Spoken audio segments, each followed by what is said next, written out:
Jarryd, I appreciate you taking the time to answer some questions No on worries. the whole concept of, rentvesting, why you did what you did. Yeah. Yeah, cool. So if we can go back to the beginning, how old were you? What was your situation? And why did you start thinking about property? Yeah. So it was about August 2020, 32 or so, and really just wanted, to set myself up for the future and not have to worry about working, when I get older. Yeah. Okay. And your situation was that you were in the position whereby you would consider rentvesting? Yeah. So living with my parents, a small unit, and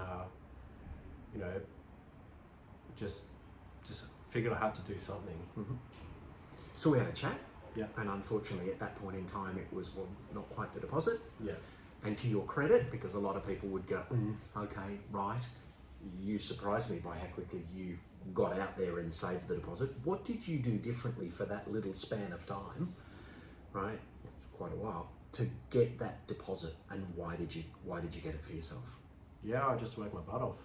Really, just saved as much as I could, didn't spend a cent, kept as much money as I could in my bank account, and She had a target. yeah, I had a argue goal. the target helps you get somewhere. Absolutely. Right. And you were quite a conservative person, quite detailed. Yeah. Right. That caused you to have concern, lots of questions, a high information need, and obviously to also involve, your parents in that. Your dad became quite involved in the process. Yeah. Yeah. How did you feel at that stage? Just wanted it to make sense. If my dad was comfortable with it, I was comfortable with it. I relied on him because he had more, real world experience and knowledge of different aspects.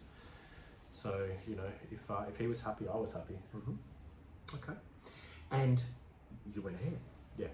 Right. You put a deposit down, got a loan approved. Yeah. And history shows right now that that land has registered and you're approximately halfway through the build.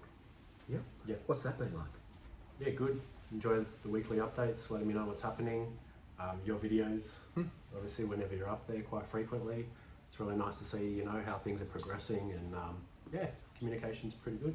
So we talk about it being logical, but there's a bit of emotional connection in there. I sometimes feel like you've got an audience and you're pushing the information out to... I do, I send it to a lot of people. Really? Yeah.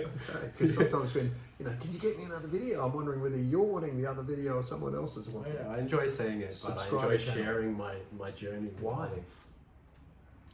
It just brings enjoyment, and other people get invested as well, and they enjoy the journey as well. So, Right. Kind of like your blog, yeah. the blog. Yeah. Well, of course, you know that if any of those people are interested in doing something, it makes, maybe you should be doing a 25-second version of this for your live audience. So what's happened with that project? Because, you had the opportunity to buy a unit somewhere for approximately the same price. Yeah. What's the difference between buying that unit, which a lot of people feel more comfortable with? They go, look, I'll just buy a unit. It's lower in price, it's near, it's this. If there's a problem, I could move into it because, right? Or fundamentally, there is a new house and land program in a strong area for a reason, but it's not close. Yeah. So what's the tactical difference between those two things? Hi, Dad. We just spoke about it a moment ago. For me, it was the trust in the area. Obviously, that whole region is very, very, very popular. A lot of people are moving out that way. It's growing extremely rapidly. And we use a criteria to do that. It's how close is it to a whole lot of things, including the local Bunnings, etc. Yeah. 22-point criteria, one of which is the closeness, and there's 11 things that we measure within that. Yeah. But what's the tactical difference between a unit and a new house and land package in terms of the maths? I just don't think units are worth as much, rent-wise, value-wise. I also stamp duty, having to pay on the whole cost as opposed to just so the if you land bought cost. a second-hand unit, right? Yeah. You've got to pay transfer duty, as it's now called, but stamp duty on the total value. Yeah. And you'll spend maybe that $800,000 and get 350, 450, 480, 420, 520, whatever that number is. Yeah, if you're lucky. Yeah. Yeah. Okay. And with a new house and land package, how does the maths work on that? Yeah, I mean, look, as you say, just pay the stamp duty on the land. So you're going to save about 60 to 70% of stamp duty, transfer Yeah. duty? Yep. Yep. What about the rent bang for buck compared to the price? Well, I mean, for a dual, which is obviously what I'm doing, you're getting, you know, I think the projected at the time a couple of years ago was $720 a week, and that's gone up, you know, another $100 to $200 a week. Right. So it's pretty substantial. So let's go there because Yeah. you know you've raised that topic. You've got the emotional satisfaction. You feel like you're doing something and you're getting somewhere, Yeah. which is really good for mental health, right? But apart from that, you are making money. Yeah. What's the increase in the value of the property so far, approximately? Probably about somewhere between 200 and 250. Right. Yeah. So $200,000 to $250,000 of extra money Yeah. that if you needed it is invested in that property already, and a minimum of $100 extra positive cash flow per week. Right. Yeah. What does that do for you?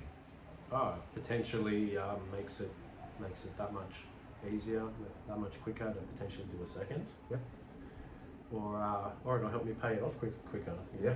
Yeah. Or the third thing, if at some point in time you wish to, you've created something To sell which it. can be a sacrificial project, and you could be, or you hold that property and you do something you never thought you were going to do, borrow against that property, you know, to create some stability for whatever else you wish to do.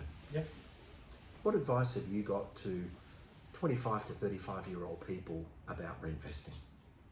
Just start saving if you haven't already, and try to get your foot in the door. Honestly, the earlier the better.